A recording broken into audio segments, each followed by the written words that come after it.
السلام علیکم ورحمۃ اللہ وبرکاتہ۔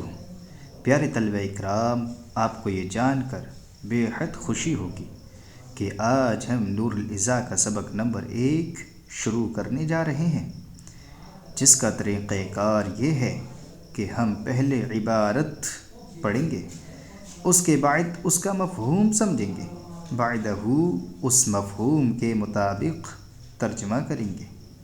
آئیے شروع کرتے ہیں۔ بسم اللہ الرحمن الرحیم۔ کتاب الطہارہ۔ المياه التي يجوز التطهير بها 7 مياه: ماء السماء وماء البحر وماء النهر وماء البئر وما ذاب من الثلج والبرد وماء العين۔ پیارے طلبہ اکرام، آپ نے عبارت کو سماعت فرمایا۔ آئیے اب اس کا مفہوم سمجھتے ہیں۔ پہلے آپ کے نالج کے لیے بتا دیں کہ یہاں پر جو ذکر ہوا ہے کتاب الطہارتی، اس کا کوئی مطلب سمجھ میں نہیں آ رہا ہے۔ طہارت کی کتاب، جملہ کوئی مکمل نہیں ہو پا رہا ہے، اس لیے یہاں پر ہمیں جو ہے ہذا نکالنا پڑے گا، جو کہ کتاب الطہارہ کا مبتدا ہوگا۔ تو ہم پڑھیں گے ہذا کتاب الطہارہ، یعنی یہ طہارت کی کتاب ہے۔ تو یہ طہارت کی کتاب جو ہے، یعنی اس میں غسل، وضو، تیمم، مسح وغیرہ کا بیان ہوگا، جیسا کہ اس کے نام سے پتہ چل رہا ہے، کتاب الطہارہ۔ آگے بتا رہے ہیں کہ المیاہ التی یجوز التطہیر بہا 7 میاہ۔ یہاں سے مصنف رحمۃ اللہ تعالی علیہ فرما رہے ہیں کہ جن پانیوں کے ذریعے آپ پاکی حاصل کر سکتے ہیں وہ 7 پانی ہیں۔ ایک آسمان کا پانی ہے، یعنی برسات، بارش کا پانی۔ دوسرا سمندر کا پانی ہے۔ تیسرا نہر کا پانی، یعنی دریا کا پانی۔ چوتھا کنویں کا پانی ہے۔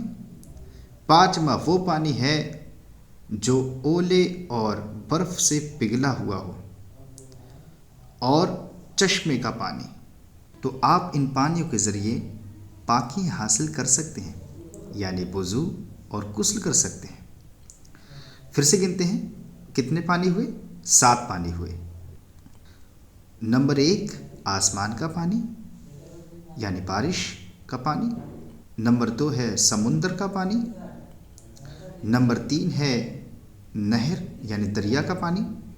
نمبر 4 ہے کنویں کا پانی، اور نمبر 5 اور 6 ہے وہ پانی جو کہ برف اور اولے سے پگھلا ہوا ہو، اور نمبر 7 ہے چشمے کا پانی۔ تو یہ جو 7 پانی ہیں، آپ ان 7 پانیوں کے ذریعے پاکی حاصل کر سکتے ہیں، یعنی وضو بھی کر سکتے ہیں اور غسل بھی کر سکتے ہیں۔ آئیے اب ان کا ترجمہ سماعت کرتے ہیں۔ المیاہ التی یجوز التطہیر بہا، یعنی وہ پانی جن کے ذریعے پاکی حاصل کرنا جائز ہے۔ 7 میاہ، وہ کتنے پانی ہیں؟ 7 پانی ہیں۔ اب سب کو تفصیلی طور پر ذکر کر رہے ہیں۔ ماء السماء، نمبر 1 بارش کا پانی ہے۔ ماء البحر، نمبر 2 سمندر کا پانی ہے۔ ماء النہر،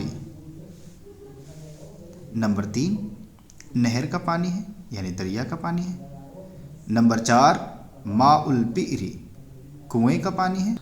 نمبر 5 اور 6 ہے وہ پانی جو برف اور اولے سے پگھلایا گیا ہو۔ وما ذاب، جو پگھلایا گیا ہو، من الثلج والبرد، یعنی برف سے اور اولے سے، اس پانی سے بھی آپ وضو اور غسل کر سکتے ہیں، پاکی حاصل کر سکتے ہیں۔ وماء العین، اور چشمے کا پانی۔ تو یہ 7 پانی یاد رہیں گے نا؟ ان 7 پانیوں کے ذریعے وضو اور غسل کرنا جائز ہے، درست ہے۔ ٹھیک ہے بچوں، آج کا سبق ہم یہیں پر روکتے ہیں، انشاءاللہ اگلے سبق میں ملتے ہیں۔ السلام علیکم ورحمۃ اللہ وبرکاتہ۔